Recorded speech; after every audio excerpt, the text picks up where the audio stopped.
Hi everyone, I'm here with Evie or Evangelia. She came across my Instagram and we kind of spoke about her path a little bit. And I thought it was an interesting journey that I thought people would really benefit from hearing from. So if you wouldn't mind introducing yourself for the people. Sure. Hi, everyone. My name is Evie. You can call me Evangelia, Evie, whatever you want. Um, I currently go to Toro, Nevada. I'm from San Diego, California, and I am about to start my fourth session of PA school. Awesome, thank you for that. So if you could tell us a little bit about your journey of getting into PA school, that would be awesome. Sure. So it's a kind of a long one. I decided to go the PA route in 2014. I was originally pre-med, kind of looked into that a little bit, saw that it wasn't really what I wanted to do, and I discovered the PA profession. And ever since then, I graduated from college and I went back to community college and was taking uh, additional courses that I needed to apply to different PA programs. Kind of to give you the long story short version, I applied to PA school about 6 times. Um, didn't really have anyone like an advisor at that point because I was already out of school to kind of guide me and tell me otherwise. But essentially, in the 6 years that I was applying, I was working about, I had three different, in the 6 years, I had three different jobs and kind of alternating, but always kept two of those jobs, if that makes sense. So I worked as a MA in dermatology, and I was also a scribe in the ER, and then I also was a scribe and front office assistant kind of in an urgent care as well. And so I racked up my hours, had about 8,000 hours prior to applying to school. And I realized that the experience that I had wasn't what was going to get me to school because I had been out of school for so long that I needed to do something to get my grades up, essentially. And I was just, talking around to different people. I had a friend of mine that did the MHS program at Toro, Nevada. And so what is MHS? It's Masters of Health Science. It's basically like a master's program that preps DO and PA students to get into their respective programs. I had a lot of classmates who just wanted like an application booster, maybe those who had been out of school for a while. And so anyway, different combo of different reasons that people were taking this program. It's a 1 year, pretty rigorous program. So 1 year, 2 semesters, and it's basically, I don't want to say it's a guarantee for you to get into PA school because I really don't think there's ever really a guarantee. But I think that if you work really hard and you get the appropriate grades and, criteria met aside from that master's program, then you have a pretty decent chance of getting in. My class was class of 2020. And so we all got in. There were 22 PA students and there were about maybe 30 DO students. Everyone got in. Of course, there were some students that deferred to, and this was mainly the DOs that deferred to different programs, but all of the PAs got in. We're all currently still in class together. And it was a rough journey, but it was definitely one that I would repeat. I kind of wish I knew about it a little bit earlier. But yeah, that's basically my path. Was a rough couple of years, and didn't mention this, but one of the reasons that I also decided to end up doing the master's program is because when I graduated college, my GPA was really low. I had like a 2.9, and at the first few years when I was applying, I was kind of looking at different programs that would accept, below 3.0 GPAs, and there's not many. And even if you do apply to them, they're not going to accept you. Like, just putting it the way that it is. And so that's where it kind of kicked in, where I kind of wish I would have had someone to talk to in the sense of just kind of help me along the journey, maybe help me save some money on applications. Because for me, I thought, well, all of my other parts of this application are great. My essays, my hours, everything, especially because at that point I was racking up hours by working as well, but it didn't cut it in the end. And the MHS program was kind of my saving grace. Awesome. So could you actually tell me a little bit about the program that you took part in, the master's program. So this wasn't a post-bac program. This was a master's degree. Yes. And were you retaking class like prerequisites, or was this like a whole new like separate classes that it was just showing schools that you can handle like difficult classes? Um, so it was a mixture of basically retaking prerequisites and showing the schools that you're able to handle difficult classes. So our first semester, we had anatomy, physiology, immunology, and I forget which other class. And then our second semester was genetics, um, microbiology, anatomy, physiology again. And it was, of course, in between that, they had other courses that they need to kind of have to be able to fill their curriculum as well. So, um, you know, teaching you kind of how to write essays or teaching you how to create your resume and things like that, kind of filler classes. But basically how the master's program worked is, like I said, I'm just going to reiterate, it was extremely difficult. It was, we had amazing professors. They taught at a very high level, and it was basically up to you to put in a lot of work and a lot of study time. And so why do I say that? We had 5 unit exams per semester. Um, each class probably wrote about, I would say, anywhere between 20 to 30 questions, and our unit exams were about 130 questions total, basically almost every exam.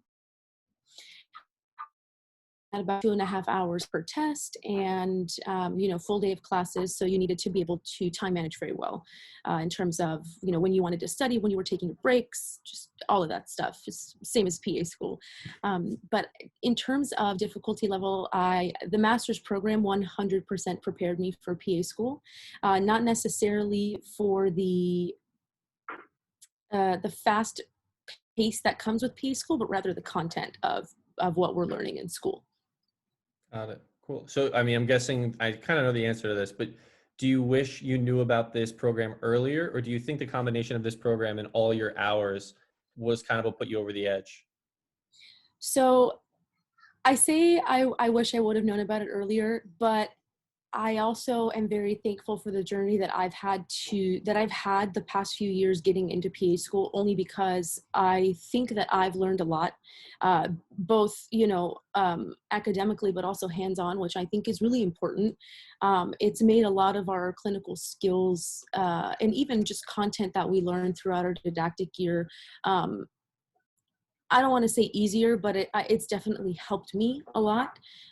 So I think just a combination of the two is really what kind of got me to where I am right now. Awesome. And so, could you tell us a little bit more about your undergrad and like how you kind of rebounded from it? Because of course, like you said it yourself that like the 2.9 is like something that like schools really have a hard time looking over. Mhm. So if you could tell us a little bit about that. Yeah. So, I started undergrad thinking I was going to go into medical school. I remember sitting down with an advisor, and I think I was maybe like a third year at that point, and fourth year. I graduated in 5 years, so I took an extra year. But I remember her looking at my application and kind of going, "Oh, maybe you should like join the Peace Corps or something." uh, Basically trying to steer me off the path. And at first I was like, "No, I'm going to go into medical school." And anyway, and then it happened that I found out what a PA was. And by that time, again, I had already graduated school. I was one way I always used to describe my situation at the time was I felt stuck. And the reason that I use that word is because I had so many credits and so many units that I had taken in college that, and when you input all of that on CASPA, it basically averages everything out. And even if I continued to get A's, up until, I don't know, like a year ago, 2 years ago, it wouldn't have mattered at all, because I just was so stuck. So many units, it wasn't budging at all. I had a very hard time even getting anywhere after college, in the sense of with CASPA, only because I continued to take classes. I did a community college for about a year where I took like organic chemistry and microbiology and things like that I hadn't taken when I was at San Diego State.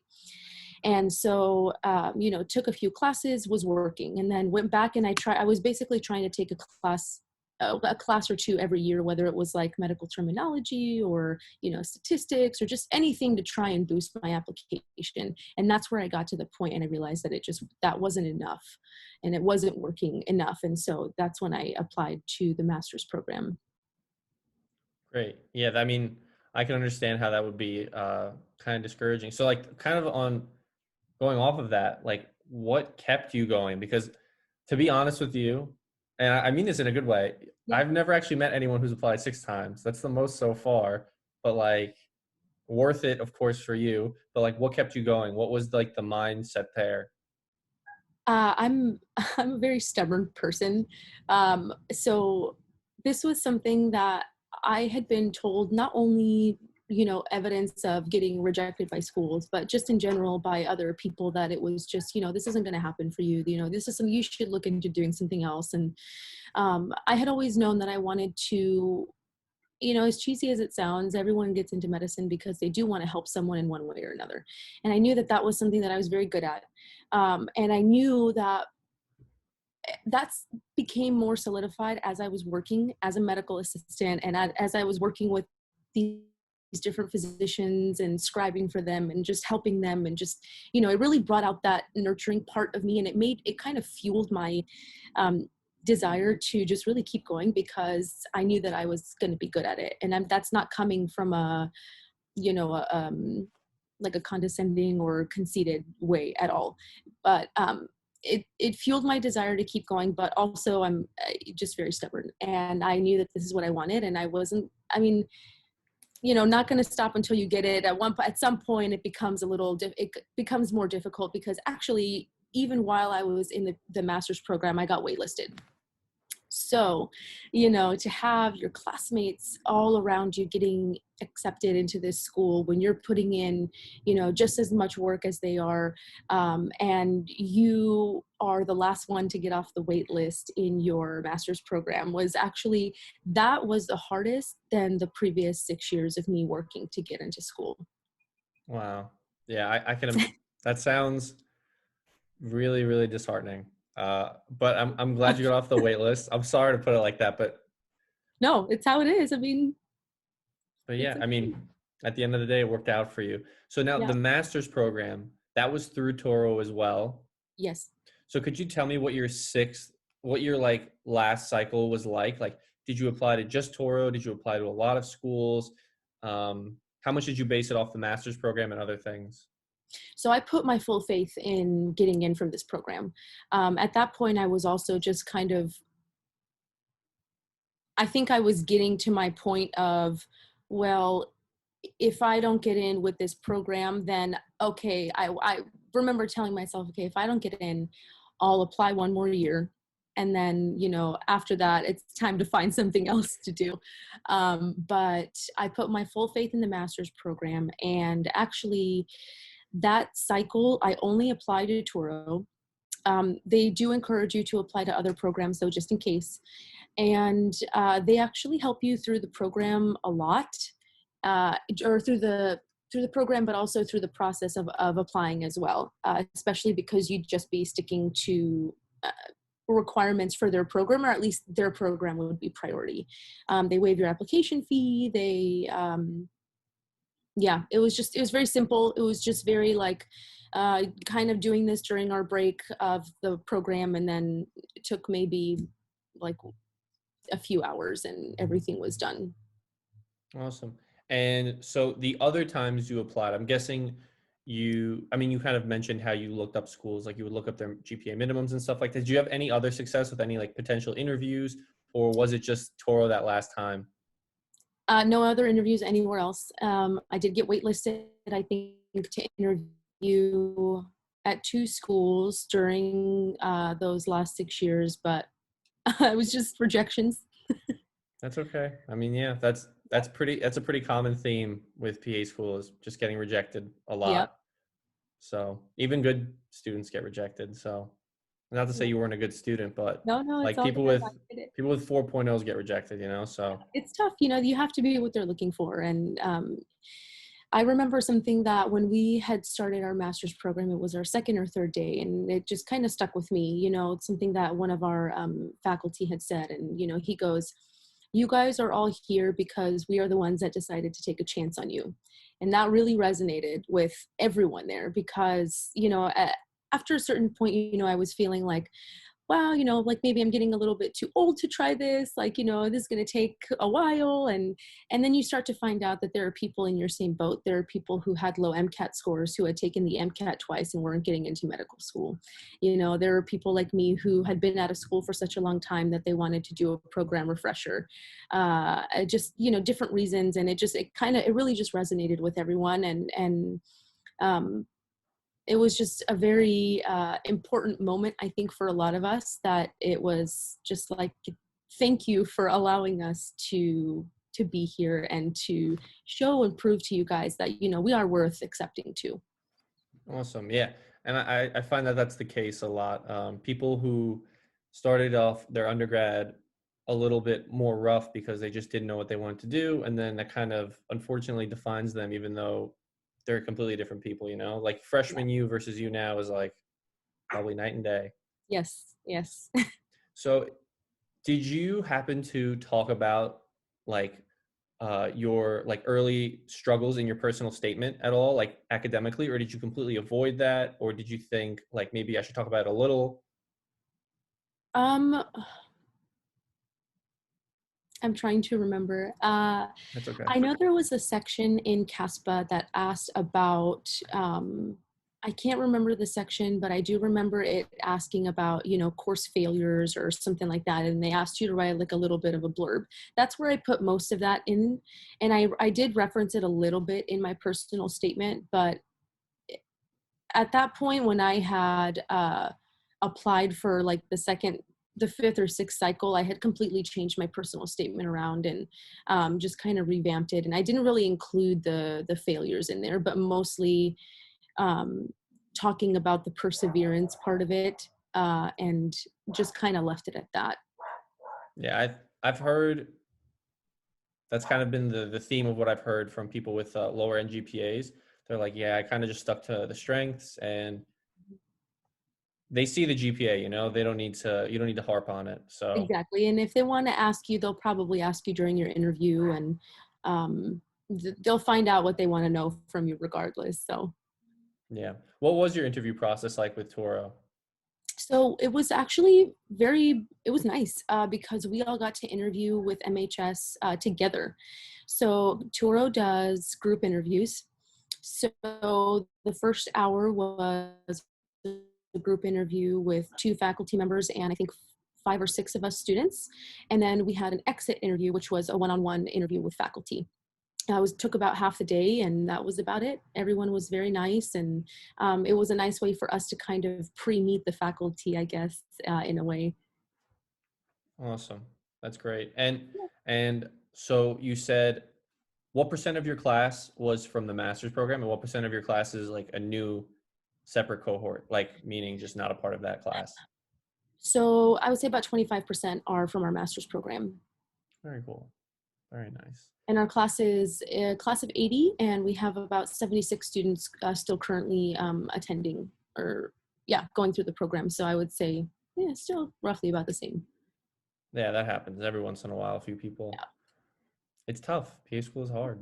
it Or is. you just discover you want to do something else, which is also fine. Exactly. And that was a mixture of both for our class. So, and that's fine too, better that you find out now than when you graduate. And uh, Definitely.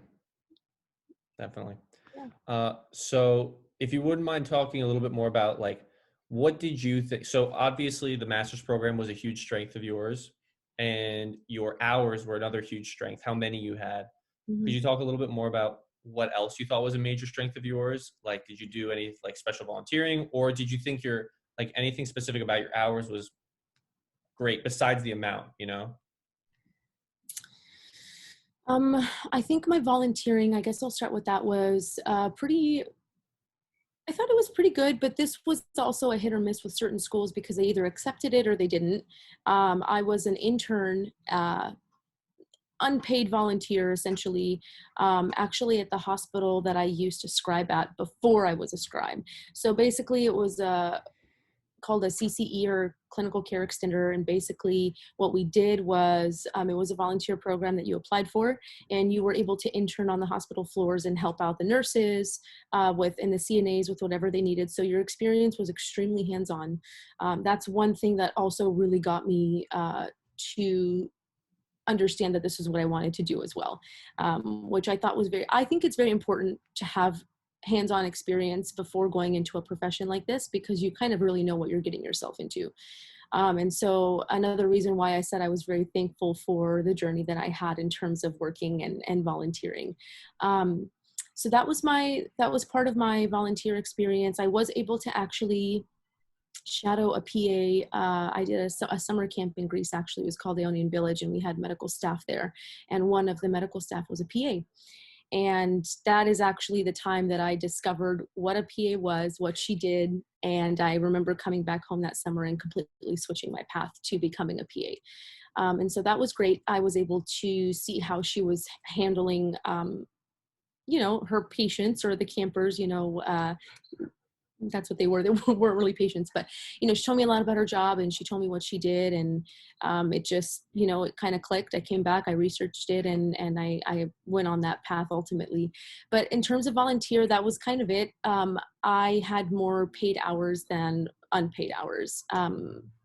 Another volunteering position that I had was, I was in the NICU as a cuddler. I worked in labor and delivery as well. Yeah. I would say, though, that in terms of the paid hours, I think that is what gave the application its ultimate look, if that makes sense. I think the hours really kind of let me shine in that aspect.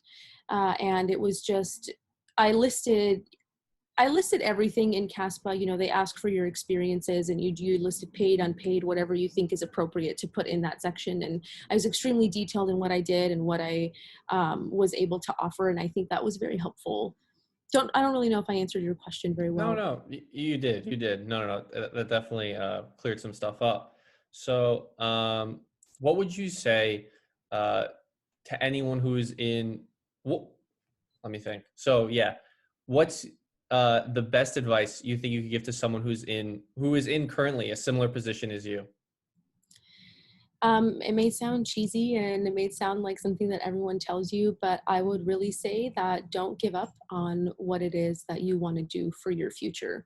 Don't let anybody talk you out of believing that you are not good enough, because you are. And it's just all about wanting it badly enough and wanting to persevere and just get past the situation that you're in, because I can tell you that it's temporary. Awesome. That's great advice. And what were some big mistakes that you made that you don't want to see other people make? Because that's always a big one people want to know. I would just say, for me, it was constantly wishing that I would have reached out to someone to talk to them about, should I keep applying every year? Do I keep wasting money on this application? And what is the actual likelihood of me, getting in? And so, I mean, at some point, it's common sense too, of like, okay, well, if you're not getting in and nothing has changed from year to year, why do you keep applying? There were some years where I only applied to maybe 5 schools, and then there were other years where I was applying to maybe like 10 or something like that. But I would just say, find someone to talk to, whether it's I know now there are PA students like yourself who are helping other students online, which I don't think that really was even a thing when I was like applying, until like the last 2 years that I started like reaching out to people. There's also, I think her name is Savannah. I don't remember her PA handle, but I remember reaching out to her and talking to her a little bit about my position, and just some other students. James Kim also, gosh, I can't remember his handle either. But anyway, he was another person that I also reached out and spoke to, who actually also graduated from Toro, Nevada. But I would just say, use your resources. Um, be smart about it, talk to people, and see if they can hear you out a little bit, hear your situation out a little bit, and kind of steer you in the right direction. Yeah, no, that's reaching out is definitely a huge part of the PA world and the whole application game and everything. And Hmm. I think it's a big problem when people are afraid to reach out because they're nervous. They think they're going to sound silly or something like that. So reaching out is definitely an important part of this whole process.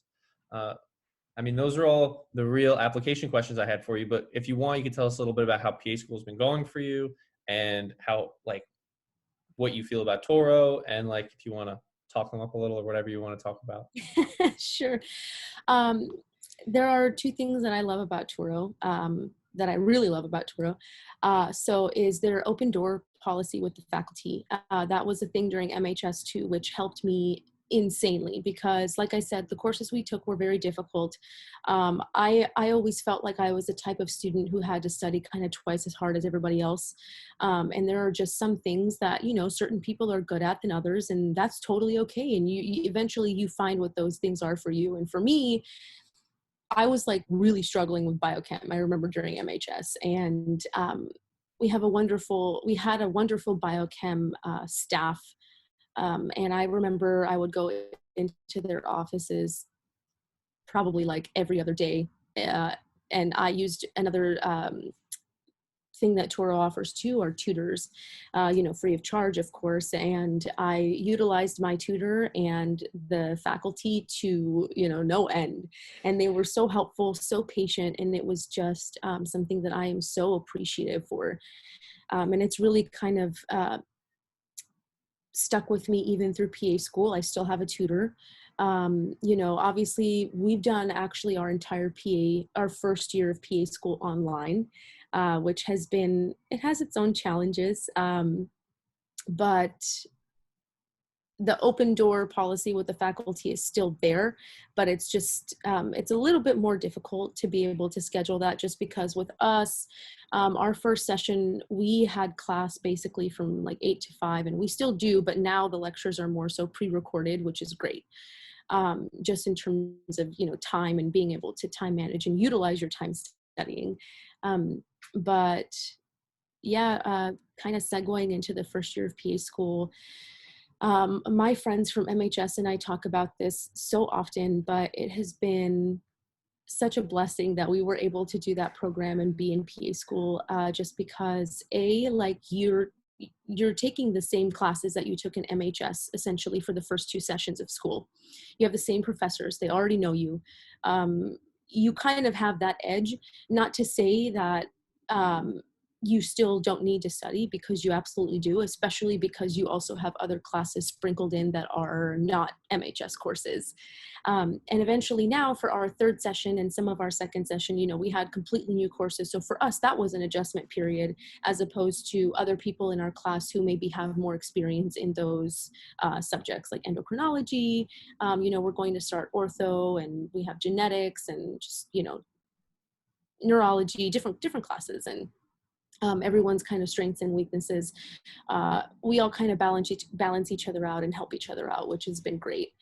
But yeah, other than that, I would just say that I really appreciate that Toro has, these, the open door policy and the tutoring. And we also have a center called Oasis, where you have learning specialists that if you're really struggling academically, you meet with them. I would meet with them during MHS at least once a week, just because I really like to be on top of, I wanted to make sure that I was doing the best that I could. Sorry. That's fine. um, and and yeah, so it was just always utilize what is given to you and the opportunities that are given to you, because they will help you succeed.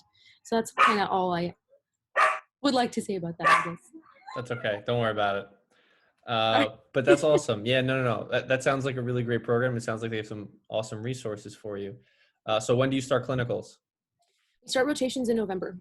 November. Nice. 3.5 months of didactic, and then left, and then we start our rotations. Very nice. We start, I'm also in my first year. We start beginning of September. Oh, So okay. You're yeah. almost there. Yeah, same. So it's going to be something interesting. I'm quite nervous, but either way, we'll get through it. we'll make it work. We'll get through it. I always talk to my mentor and I ask her, how are you prepared for clinical? She goes, you're never prepared. You always feel like you don't know anything. And, you just have to go in there and just do it. It's like, all Yeah, right, I'm prepared. I'm prepared to, yeah. So yeah, well, prepared to be unprepared. exactly. So it was wonderful meeting you. Thank you so much for taking the time out of your day to do this. But yeah, if you have any final words or anything you want to mention. No, just remember to believe in yourself and keep going. That's all. A nice ending note. All right. Thank you so much. Have a great Nice rest of your to day. meet you. You too.